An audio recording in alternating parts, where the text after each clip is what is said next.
Many of us follow SpaceX because of two main reasons: the Starship and the Falcon 9 rocket. The Starship, which is the largest rocket to ever take off from Earth, captures everyone's attention, making every test launch feel like a historic moment in the space industry. Then there's the Falcon 9, the workhorse of modern orbital missions, which seems to launch as often as a commercial airplane, practically every week. But with all this focus on these two, there's another rocket that we tend to overlook, the Falcon Heavy.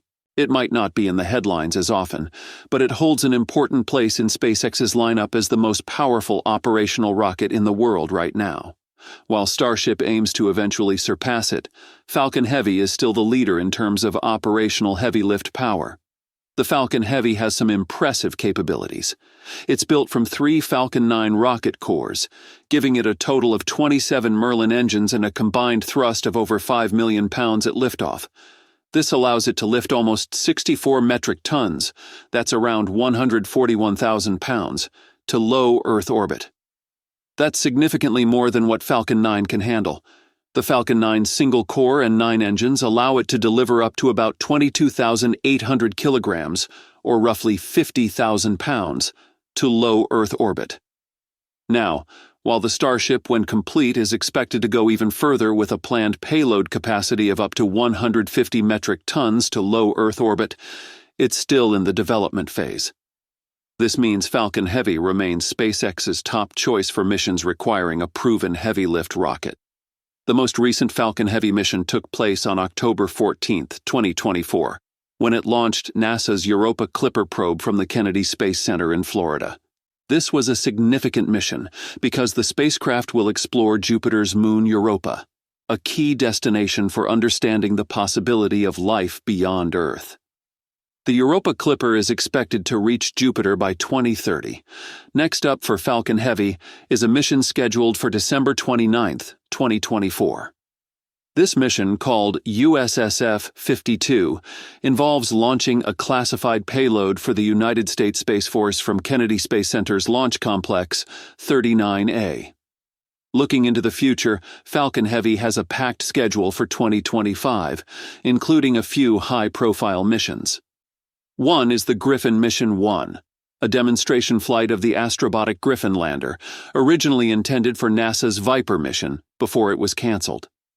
There are also 2 more classified launches lined up for the United States Space Force, known as USSF-70 and USSF-75.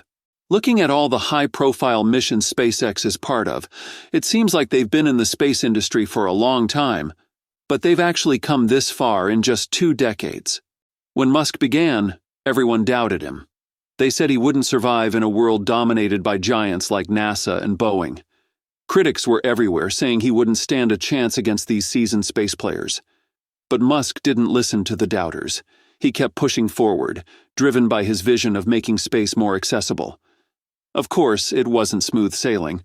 There were times when SpaceX came dangerously close to bankruptcy, like back in 2008, when they had only one last shot at a successful launch before running out of funds. Just as critics were ready to say, "We told you so," Musk pulled off a massive comeback with a successful launch, securing funding and keeping SpaceX alive. Since then, SpaceX has not only survived, it has thrived. In just 2 decades, they've gone from an underdog to a dominating force in the space industry, outpacing long-established players.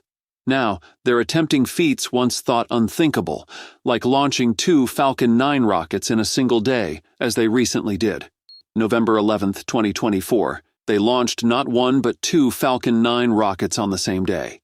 It's a big deal because getting just 1 rocket ready to launch takes a lot of work, so doing it twice in 1 day is a major milestone. The first launch, called Starlink Group 920, put 24 Starlink satellites into low Earth orbit, which helps boost SpaceX's internet service around the world. A few hours later, SpaceX launched another Falcon 9 for the KoreaSat 6A mission, delivering a communication satellite for South Korea's top satellite provider.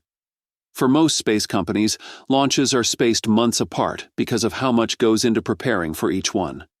But here, SpaceX is showing just how far they've come by making 2 launches happen within hours of each other.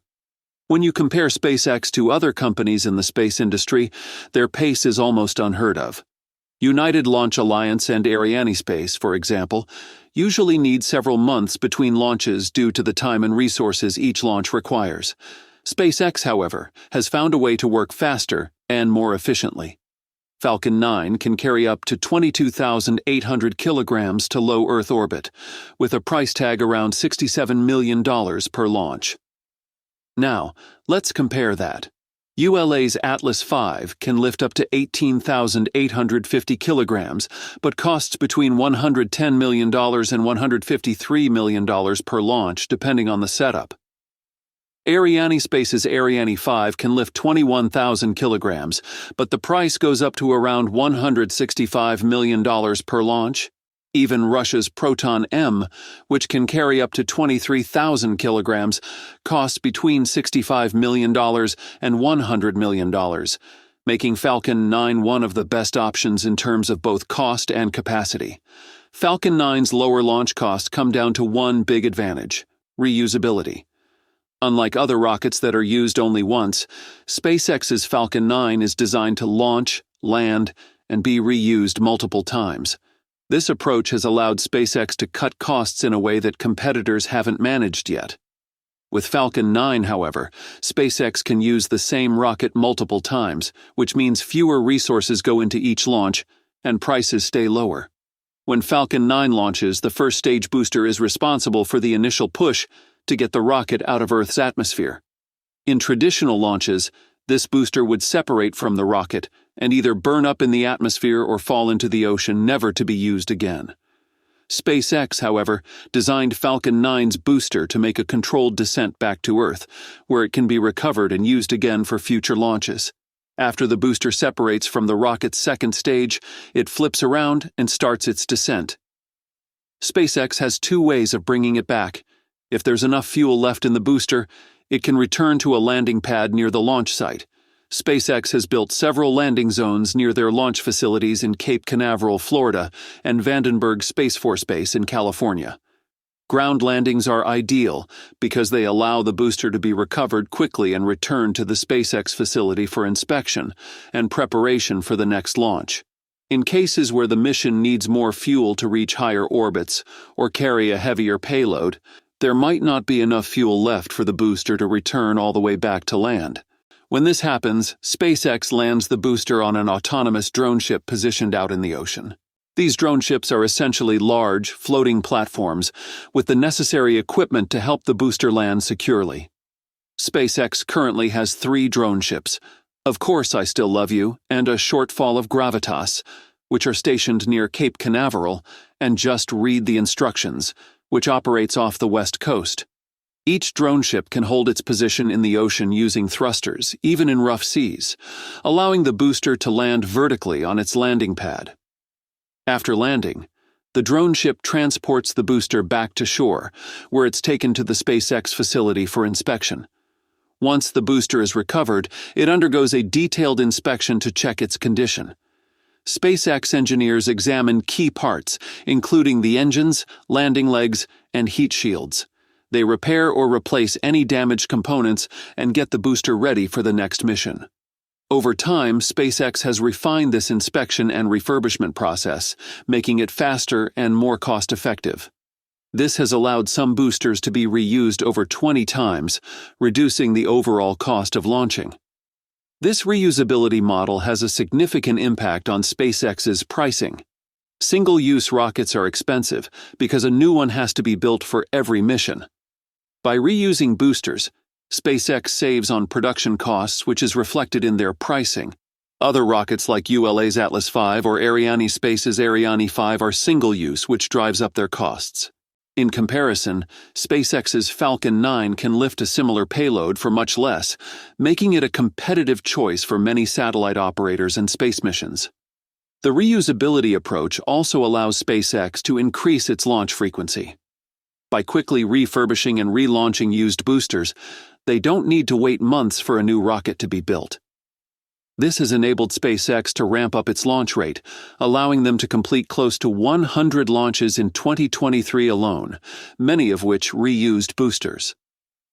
This high launch frequency is another factor that makes SpaceX stand out in the industry.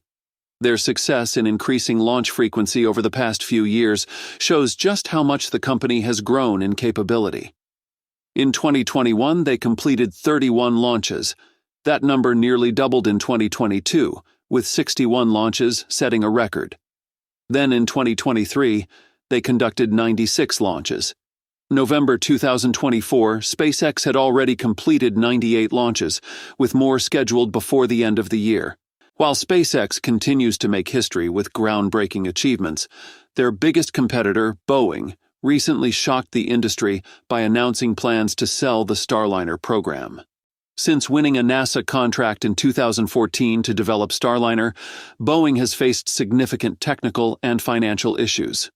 Most recently, Boeing added another $250 million in losses for Starliner due to continued testing and delays, bringing its total losses to about $1.85 billion. That's it for today's video. Don't forget to subscribe for more updates. Thanks for watching, and I'll see you in the next one.